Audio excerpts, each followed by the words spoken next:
Nous, on n'a pas vraiment connu de situation de Covid-19 réelle. Oui, dans le nord de la France, le nord-est, Paris, eux, ils ont pris de plein fouet une épidémie, une pandémie. Nous, on s'est mis surtout en position de supporter ce qu'ils ont supporté. C'est-à-dire que c'est tout le sud de la France, l'ouest de la France et le sud de la France. Quand on a vu ce qui s'est passé en Alsace, ce qui s'est vu dans la région parisienne, on s'est dit qu'il fallait se mettre en situation d'être moins en difficulté que nos confrères là, qui ont pris de plein fouet, aussi bien en ville qu'à l'hôpital d'ailleurs. Parce que la plupart des gens, avant de passer à l'hôpital parce qu'ils ont des situations graves, sont passés en ville. Parce qu'on sait quand même que beaucoup de nos patients, enfin des patients qui ont été contaminés par le Covid-19, n'ont pas tous fait des situations graves qui ont besoin de soins hospitaliers. Beaucoup ont été pris en charge en ville par leurs médecins traitants. Et on a su que nos confrères, en particulier libéraux et médecins généralistes en particulier, ont été en première ligne de cette vague épidémique dans ces régions-là. La vision elle a d'abord été générale, c'est-à-dire collectivement, dans toutes les régions qui n'étaient pas encore contaminées, c'est comment on va faire pour essayer de ne pas se retrouver dans les mêmes difficultés que nos collègues qui, eux, n'ont pas eu le temps de se préparer. Or, certes, on a une vision sur nos cabinets en particulier, et là, nous, on est un cabinet pluridisciplinaire, on est même une maison de santé pluridisciplinaire. Donc, c'est-à-dire que dans notre structure, on travaille des médecins généralistes, un spécialiste, des infirmières, on travaille en collaboration avec des cabinets de kinés. Et donc, on a essayé de discuter, de raisonner un petit peu comment accueillir nos patients dans les meilleures conditions de sécurité. En fait, le vrai problème, c'est les patients qui ne sont pas contaminés. Comment faire pour qu'ils ne se contaminent pas dans nos cabinets? Et comment faire pour que nous aussi, éventuellement, on ne se contamine pas. Donc on a organisé notre structure pour essayer de faire en sorte que les patients soient le moins possible en contact les uns avec les autres. On a supprimé nos salles d'attente, enfin on a fermé nos salles d'attente et on s'est servi de notre parking parce qu'on a la chance d'avoir un grand parking, de faire une salle d'attente globale, voilà, dehors sur un grand parking avec les gens qui attendent, soit dehors tranquillement, on peut même installer des chaises quand il fait beau. Voilà. Autrement, quand il fait mauvais, comme ces derniers jours, ils attendent dans leur voiture et on vient les récupérer puisqu'ils sont sur rendez-vous. Mais il y a aussi une vision collective, c'est-à-dire que on a trouvé qu'il était logique que des patients potentiellement infectés soient vus dans une structure détachée, ce qu'on appelle un centre Covid. Donc à Lavelanet, on a un centre Covid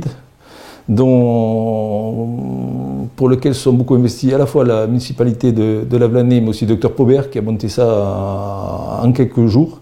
Et donc on a un centre Covid à Lavelanet qui permet de voir les patients suspects. Jusqu'à maintenant, on confinait tout le monde. Maintenant, on va confiner les patients suspects ou positifs. Donc ça va reposer sur une large utilisation des tests, puisque les tests vont permettre de sélectionner les patients dont le confinement est justifié. Alors certes, le rôle du médecin est de rassurer, c'est-à-dire que ce n'est pas parce qu'on est porteur de la maladie du Covid-19 qu'on est forcément en danger. Je répète, et je le disais tout à l'heure, 90% des gens, alors 90%, 84, 88, je ne sais pas, c'est pas trop mon domaine, moi je suis médecin généraliste de base, mais la plupart des gens feront une maladie relativement simple. Je ne vais pas dire bénin parce que c'est compliqué, bénin, mais au niveau médical des termes, c'est-à-dire qu'ils ne seront pas en danger. Si vous avez le moindre symptôme, l'idée c'est de protéger l'ensemble de la population. Donc quelqu'un où il y a le moindre signe suspect, même modéré, on va le tester. Alors concrètement, c'est la situation dont je parlais tout à l'heure. J'ai une patiente qui m'appelle ce matin en me disant « Docteur, je suis enrhumé, j'ai de la fièvre et je ne sens plus les odeurs, donc je pense que j'ai le Covid-19 ». Là on est sur un cas plutôt caricatural qui est relativement simple. Cette patiente va être vue cet après-midi, en fin d'après-midi, au centre Covid-19. Par un médecin d'astreinte au centre Covid-19, on l'est tous à tour de rôle. Voilà. Cet après-midi ne sera pas moi, ça sera un confrère. Elle sera vue par ce médecin, mais auparavant, je l'ai envoyée au laboratoire en prenant un rendez-vous préalable. Elle va au laboratoire, elle va avoir un prélèvement pour faire ce test. Ce test, on va avoir les résultats dans 24 à 48 heures. Elle sera vue ce soir au centre Covid. Si elle a des signes de gravité qui nécessitent une hospitalisation, elle pourrait être hospitalisée. A priori, ce n'est pas le cas.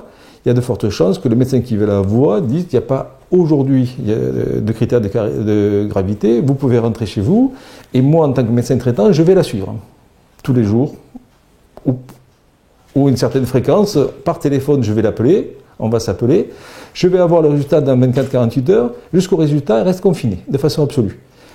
Elle vit pas seule, elle vit avec son mari, donc son mari est confiné aussi jusqu'au résultat. Si le résultat est positif, elle est confinée jusqu'à guérison totale, il n'y a plus de signes cliniques. Son mari est confiné pendant 14 jours, on va le tester auparavant. S'il est négatif, il sera confiné pendant 14 jours.